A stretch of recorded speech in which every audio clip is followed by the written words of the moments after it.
हम हार गए। हमारी साजिशें आपके प्यार के सामने बहुत छोटी पड़ गई। शायद हम लड़े ही हारने के लिए थे।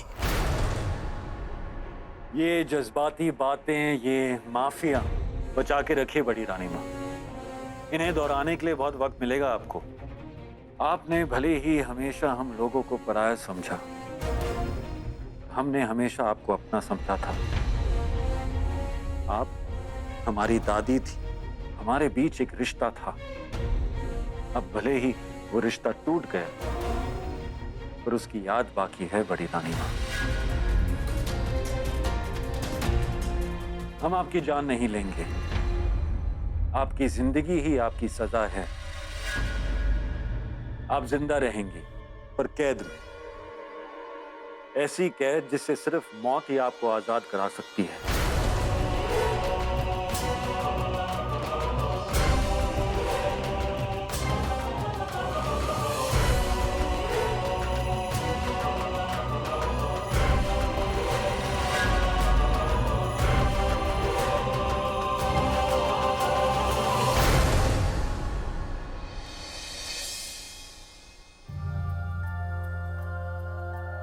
हमें माफ कर दीजिए माँ।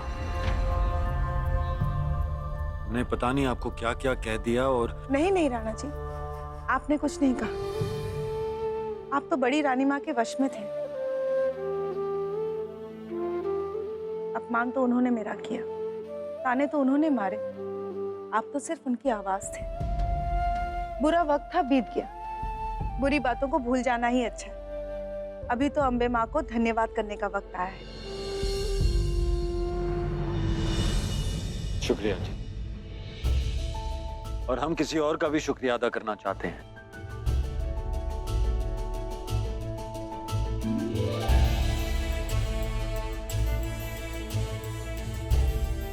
शुक्रिया लाखन। तुमने हमारी जान की जान बचा दी। हम तुम्हारे कर्जदार हैं। अरे क्या बात करें रानी जी। रानी जी की जान बचाना तो हमारा सौभाग्य था, धर्म था। तुमने जो किया उसका बदला तो हम कभी नहीं चुका सकते, पर फिर भी आमिरकोट के खजाने से तुम्हें जो चाहिए बस मांगो। हुक्म। छोटा मुंह बड़ी बात, पर बस मैं आपसे एक ही चीज मांगना चाहता हूं। जिस तरह इस परिवार में बिछड़ों के मिलने की खुशी मनाई जा रही है, तो नए सदस्य के आने की खुशी भी बढ़ानी चाहिए ना।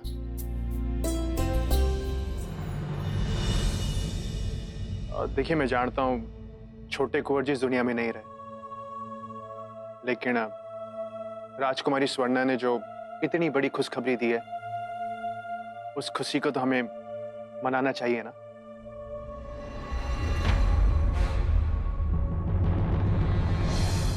तुमने हमारी मुंह की बात छीन ली। इस महल में बहुत दिनों बाद खुशियां आई हैं, और उन खुशियों का स्वागत हम बाहें फैलाकर करेंगे। आज शाम रानी भाभी की गोद भराई का जश्न होगा। लाखन, ये तुम क्या कर रहे हो? रानी गायत्री, मुझसे राजकुमारी स्वर्णा की उदासी देखी नहीं जाती, इसलिए मैंने राणा जी से उनकी खुशी मांग ली, ताकि कम से कम उनके होठों पर मुस्कुराहट तो आए।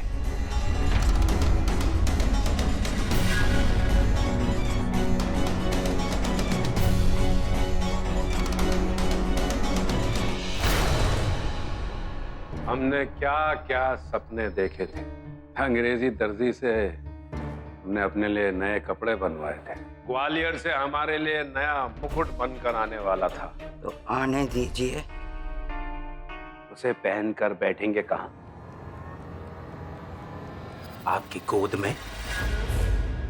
बड़ी रानी माँ, आपकी बात मानकर हम बर्बाद हो गए हैं। बर्बाद।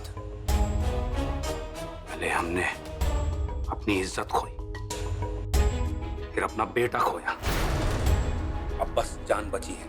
कम से कम उसे तो हमारे पास रहने दीजिए, बाकी सब तो खत्म हो गया है। जब तक हमारी सांसें चल रही हैं ये खेल खत्म नहीं हो सकता कुंवर जी। भाई का खेल? अभी भी उम्मीद की एक किरण बाकी है कुंवर जी। कैसी उम्मीद? काल। अभी तो हमने अपना आखिरी पत्ता खेला भी नहीं। काल, जिसके जिस्म में फौलाद भरा है, जिसकी रगों में खून की जगह बारूद बहता है, वो हमारी समस्याएं हल करेगा। समस्या हल नहीं करता, जड़ से उखाड़ता है। कौन है ये काल?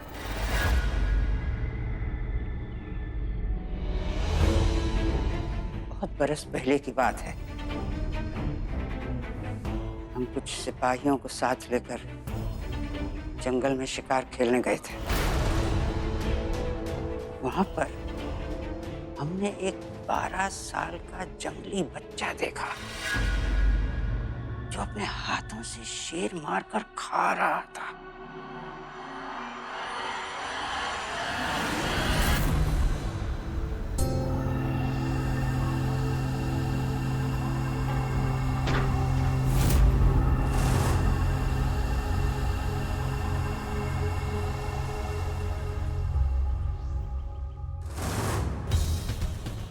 ये लड़के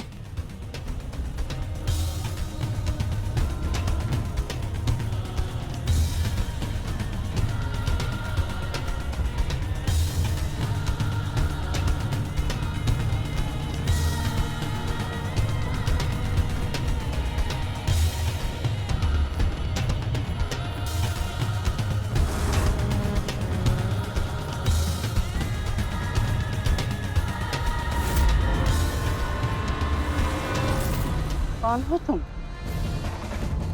और वो शेर किसने मारा? भूख ने। मतलब? मारा मैंने है, लेकिन मरवाया मेरी भूख ने। झूठ भी सोच समझकर बोलना चाहिए बेटे। झूठ नहीं बोल रहा हूँ मैं। ए लड़के, बताइए कौन है? होगी कोई, मुझे क्या। ठहरो। जानवरों में रहोगे तो जानवर ही बन जाओगे। हम तुम्हें इस जगह से बाहर निकाल सकते हैं, ऐसी नई जिंदगी दे सकते हैं जिसके तुम हकदार हो। पर दुनिया में हर चीज की एक कीमत होती है। हम तुम्हें नई जिंदगी देंगे, उस जिंदगी पे हक हमारा होगा। नाम क्या है तुम्हारा? काल।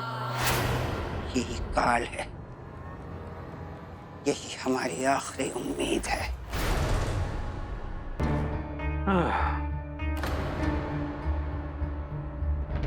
बड़ी रानी माँ,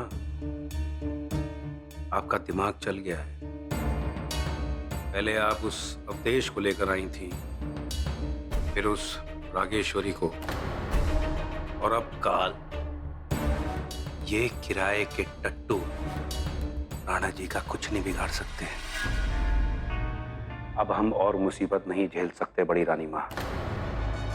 बड़ी मुश्किल से राणा जी के दरबार में हमारी जगह बची हुई है, उसे बची रहने दीजिए और हमें अपने इन बेकार की चालों से दूर ही रखिए।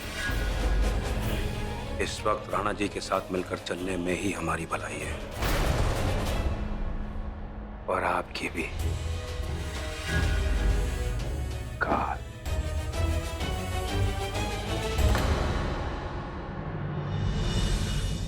हम ये नहीं कर सकते हैं गायत्री। अब हम और झूठ नहीं बोलेंगे, ना खुद से ना किसी और से।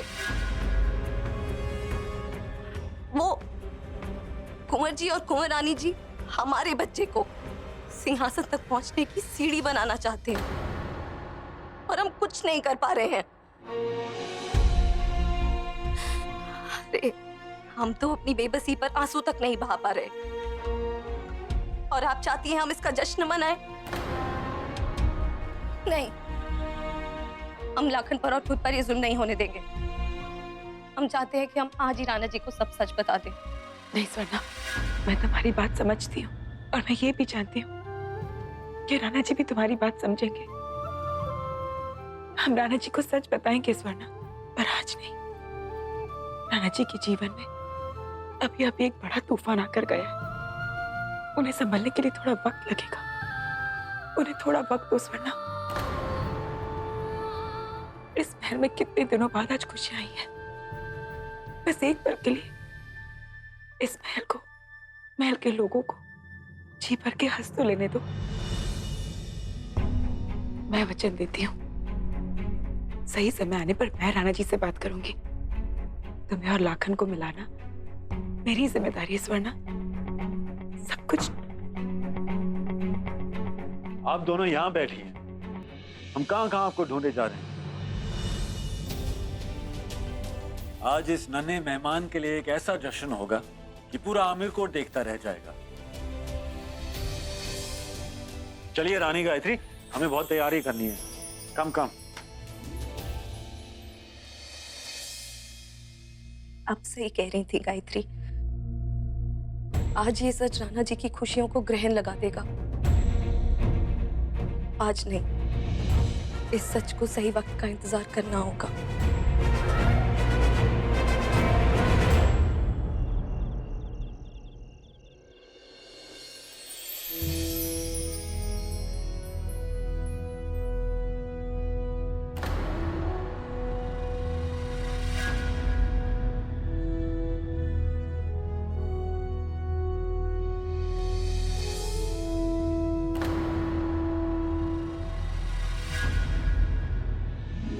दीदी राव,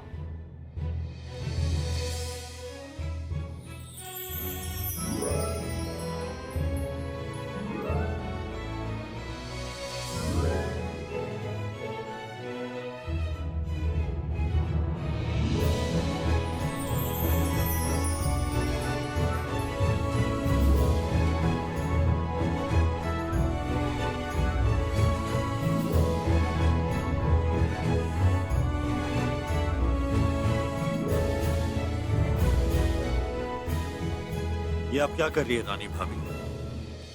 आप हमारी भाभी नहीं, बहन है। और हमारे यहाँ बहन पाँव नहीं छूती।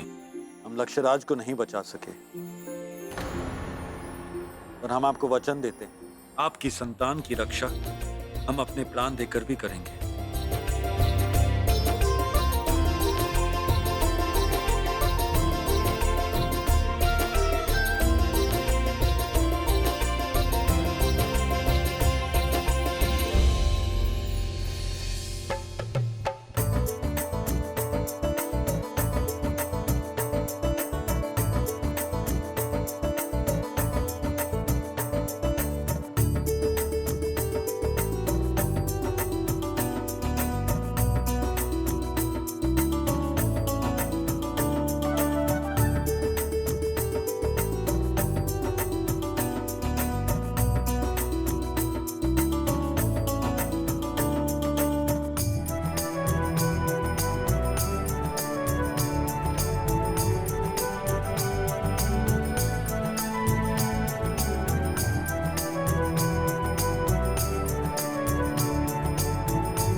माफ कीजिएगा खुरानी जी, इन आंसुओं को ना महल के तौर तरीके नहीं आते। इन्हें नहीं पता कि ऐसे खुशी के मौके पे बहना नहीं चाहिए। लाखन, मैं खुश रहना चाहता हूँ राजकुमारी, लेकिन जब भी लोगों से सुनता हूँ ना कि आप स्वर्गवासी लक्ष्यराज के बच्चे की माँ बनने वाली हैं, तो हमारी किस्मत तो देखिए, अपने बच्चे को प्यार देना तो दूर, मैं तो उसको अपना नाम तक नहीं दे पा रहा।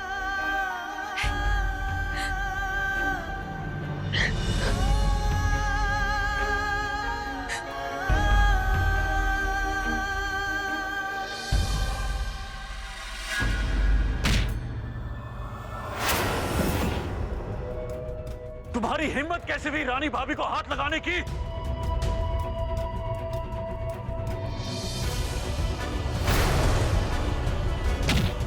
हमने तुम पर भरोसा किया और तुमने हमारे भरोसे का ये नहीं राणा जी, मत मारिए इन्हें। आप पीछे मत आइए रानी भाभी, राणा जी, आज हम इसे मार ही डालेंगे। अगर आपने ऐसा किया तो इस बच्चे के बेगाने से पहले इसके सर से बात उठ जाएगा।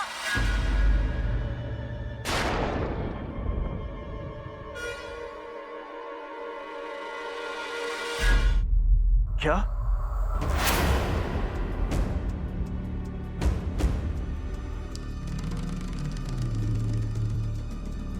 जी,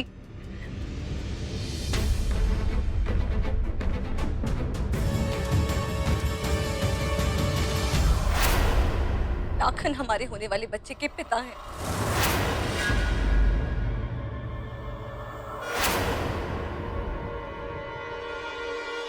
खबरदार!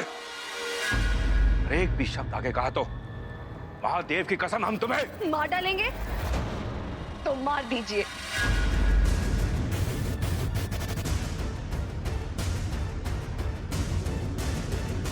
अब हमारे लिए सच बोलकर मरना झूठ बोलकर जिंदा रहने से कई ज्यादा आसान है।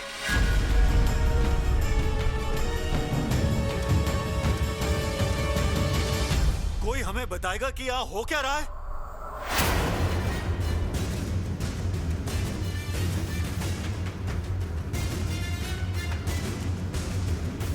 हम बताएंगे। हमारा विवाह प्यार की वजह से नहीं हुआ था,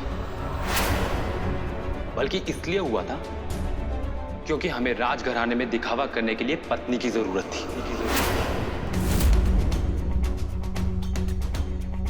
खाना क्या हाल बना रखा है आपने अपना?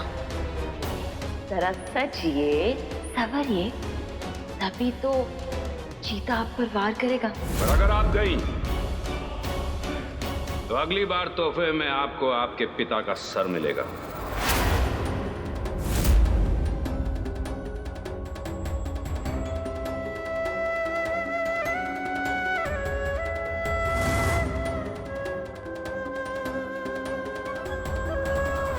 क्यों आए हो यहाँ?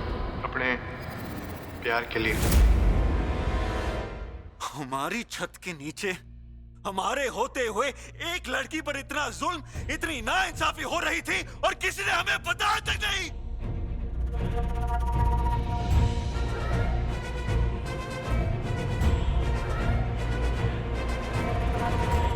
राणा जी, ये लड़की एकदम बेशरम है। पहले तो हमारे बेटे को खा गई और अब बस कुंवर चाची जी, बस।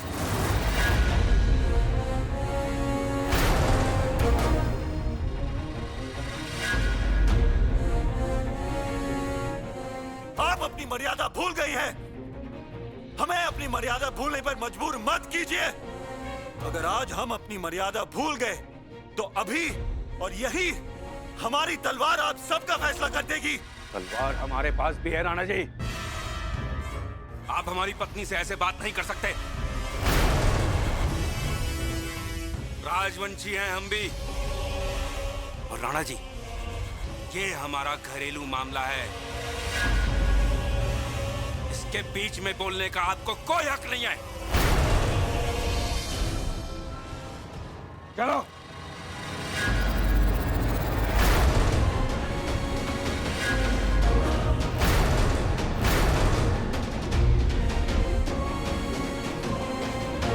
एक लड़की पर जुल्म किसी का घरेलू मामला नहीं होता। औरतों की इज्जत करना, उन पे हो रहे जुल्म को रोकना पूरे समाज की जिम्मेदारी है।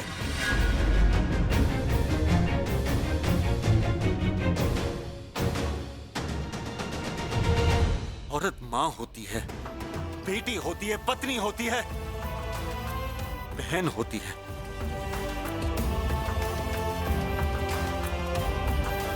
जायदाद नहीं होती।